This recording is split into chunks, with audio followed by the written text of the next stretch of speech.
reformimi i shërbimit onkologjik. Siç e kam thënë disa herë, është një prioritet kombëtar. Sëmundjet tumorale janë një sfidë globale, pasi kanceri po kalon incidencë sëmundjeve kardiake, pra po bëhet një sëmundje kronike. Për këtë arsye, 2026 është viti i riorganizimit të plot të shërbimit onkologjik. Kemi ngritur grupin e punës për krijimin e Institutit Kombëtar të Kancerit dhe rrjetit kombëtar të sëmundjeve tumorale. Kemi nisur analizën e plot të situatës aktuale, siç thash diagnostikimi është një fillim shumë i mirë. Për këtë po shohim shpërndarjen e sëmundjeve e sëmundshmërisë sipas rajoneve, kapacitetet në nivel tercial dhe rajonal, si dhe nevojat për infrastrukturë, pajisje dhe barna. Nga bordi i tumoreve të QSUT, në bashkëpunim me Institutin Nacional të Tumoreve në Milano, kemi miratuar 38 protokolle të unifikuara trajtimi.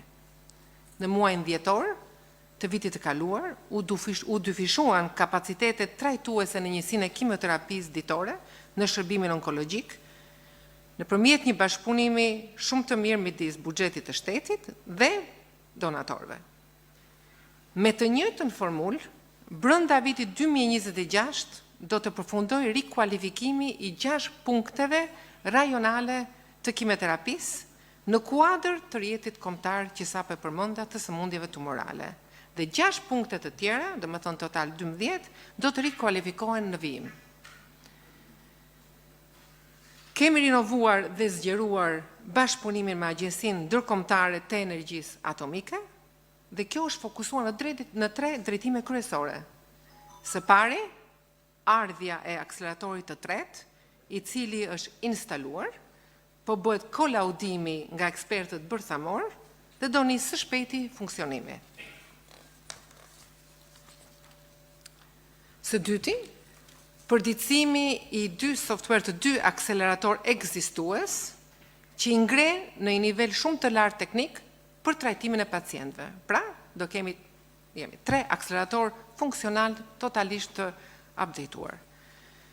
Trajnimi i stafit për leximin e ekzaminimeve të PET scan, ndërkohë problem ekzistues është aparatura e brakiterapisë, e cila brenda vitit do të instalohet e re, moderne, dhe do vihet në punë fal bashkëpunimit gjithmonë me Agjencinë Ndërkombëtare të Energjisë Bërthamore. Doja të ndaja sot me ju vendimin e miratuar një ditë më parë në bordin e QSUT-s për ngritjen e qendrës së gjirit, ajo që quhet breast unit në të gjitha spitalet ndërkombëtare. Kjo do të krijojë kushte për trajnimin me qasje multidisciplinare për pacientët e prekur nga kanceri i gjirit. QSUT-ja ka staf të trajnuar dhe ka realizuar ndërhyrjet e para për rikonstruktimin e gjirit përmes protezave të financuara nga buxheti i shtetit.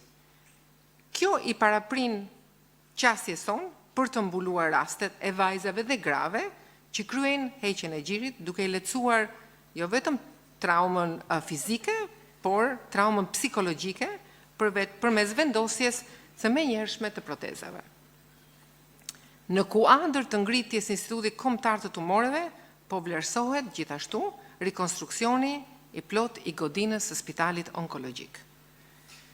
Një hapësirë dedikuar brenda këtij spitali do të shërbejë për studimet klinike, ato që quhen clinical trials, dhe kjo do mundsoj dhe futjen e barnave inovatore pa ndikim financiar.